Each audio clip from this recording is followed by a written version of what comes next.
Hey guys, Tyler Erzberger here at the LCS Arena, and I'm joined by the victorious Xmithie on Immortals back, kind of retro. Mm-hmm. Immortals has that 80s thing going. Yeah. It's perfect for me. Perfect for you. Perfect for you. Yeah, for yeah. you, not for me. And now you're going back in time, kind of Mm-hmm. coming back to your old stomping Mhm. grounds. How's it being back on Immortals after a few years on Team Liquid? It feels pretty great. Even though like none of the staff and like players are like the same, I still feel like the atmosphere is like quite the same as a company, and like everyone's really nice, and they've been very welcoming so far. So obviously you were kind of the big name. Like we did our free agency show, and it was all about where's Xmithie's going. Like we put you in different jerseys. I know that there was a lot of teams bidding for you. So can you go kind of just take us through the off season process? Because I know you had a lot of suitors. You had a lot of decisions to make. How was the decision for you, and why did you end up with Immortals? Well, there was a before, I think it was around November that. I think like around November 15th, Team Liquid let me like scout or talk to other teams like a week before, so I was really appreciative of that, and yeah, like there was a lot of offers that I could have gone and like what rosters I could have been. I chose this one because like I had they can give me like feedback, and like they can tell me what rosters they could, and then I really wanted to have like a say on it, and Immortals gave me that. And like during the off season there wasn't much players actually that were like free for like other teams, but I feel like this is the team like the best that we could have gotten. What about this team kind of stands out for you? Because I think from an uneducated eye, you look at the team, you're like, okay, Alltech, where's Alltech been for the last 2 years? Hawkrow, always kind of underrated. Then you have Soaz and Anika, both coming over from France, and people are like, oh, because Zabateen's French, it must be, because they're French. So can you give us a little of obviously 1-1, good win over TSM. What did you see in these players that you wanted to play with?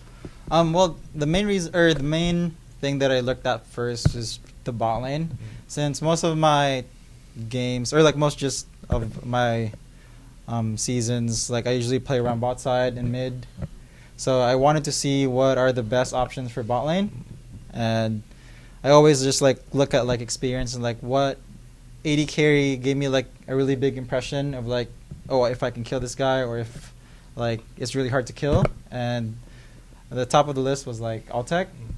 And yeah, I feel like Hako just kind of fits his playstyle better than most. And yeah, for like Soaz and Aika, I think me and Soaz like came around the same time, so it was already decided, and then we just tried to find like what the best fit for a mid laner was, import or non-import. And yeah, it was like mainly Zab, and like I think Soaz like recommended Aika. Like I didn't really pretty much watch any like Masters or EU Masters, and they said it was really good, and I watched his games, and yeah, he definitely is like pretty unique because he can play pretty much any champion, which is like pretty rare to find any like flex just like flex players in NA. And I think that's what we've been like lacking as a region overall, and I think like he fits most of that. So I think when I look at this team, my whole thing was experience. You guys have experience throughout the lineup. I believe all you guys have been playing since at least 2015 or so. Yeah. I mean, Aiko was on. Everyone's like, oh, he's a rookie, right? But no, he was on Elements back in the day when in the EU LCS. So how is it being on a team where, I mean, it's kind of like Team Liquid, right, where everyone was a veteran, they know what to do, you don't have to like really clean up after anyone, right? Everyone knows how to be a professional. How is it, what's the atmosphere on the team? Well, honestly, we've literally just scrimmed 2 days. Like they just arrived 2 days ago, so we didn't really get much practice. And yeah, just like from the start, I feel like we were like not lacking in communication at all. Everyone was really vocal on what they want, which is like pretty surprising for like a really new team. And yeah, I think the thing that we lack the most is just like cohesion, and I think that comes with just practice together and getting like a win. Like in the first week was like even surprising for us because we pretty much had like 10 scream games of practice before this. How was it beating TSM? Honestly, I think everyone during the offseason was like, okay, it's either me Liquid, he's going to stay on Liquid, or go to TSM. Mm-hmm. Went to neither, went to Immortals. So how was it kind of, taking one against TSM? I mean, you've always been a rival against them. Well, TSM just as like a company has like always felt really strong, even though they've been struggling for the last a year or two. Yeah. It still feels really good because usually their team does really well, at least get top 2 or top 4. And this roster, it felt pretty strong, like on paper. So yeah, it was like a pretty good win for us, and I think everyone's like really more motivated now. Obviously, you're one of the like trailblazers of the league. You've been around for a long time. Another one kind of just took a break. Sneaky. He's kind of not retired, but he's going to go stream, do the Patreon, kind of do all of that. Can you talk about your experiences with him and just what his impact on the league was? I think actually I feel like Sneaky and I have been playing since the start of LCS, but I don't think I've ever like talked to him like as just like a one-on-one or just like go out. Like we're always just like passing by and it's like trade memes here and there. I think the most time that I've talked to him was like I think finals of last year. I forgot where we went. Did you remember where we went? What was St. Louis? Detroit? Oh yeah, Detroit. Yeah, and like we just talked about. I think it was like a game in like the Switch. It was like like we would talk for like maybe like 5-10 minutes just like trading stuff, and that's probably like the most memorable. So you two just have always had like you've always been it's always been just passing by the night. Yeah, I feel like we just have a lot of respect for each other, and like I feel like his motivation or just like his happiness is not there for LCS right now, and I feel like LCS is gonna be there for a long time, and I feel he can take a break here and there like Peter did before, and I feel like he's still gonna be a beast when he comes back.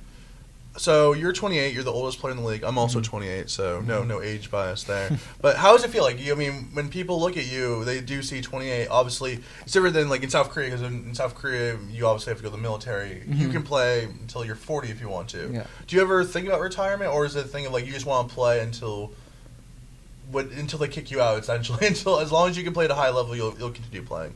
Yeah, I think that was like always my mindset. Like if I don't suck, I'll probably not quit. And like there was like my other one, like I always say it to everyone that like if I win Worlds, I'll probably retire because like I feel like my motivation for that will be like a detriment to like the teams I'm gonna be playing after, because I feel like my motivation is not gonna be as much as before because I always want to be 100%. And yeah, like I think retirement is still maybe like 2 years to 3 for me, and I still feel pretty healthy and just playing the game. So, I mean, when you look at your resume, I mean, we always talk about Bjergsen versus Doublelift as like the NA GOAT, right? Yeah. But when we look at your resume, I mean, you've been to like you've won 6 titles, 7 finals, you've been to 2 MSI finals. Do you feel like when it comes down to it, when it comes to a legacy, like do you think you deserve to be in the same conversation as Bjerg and Double as like, the greatest of all time in North America?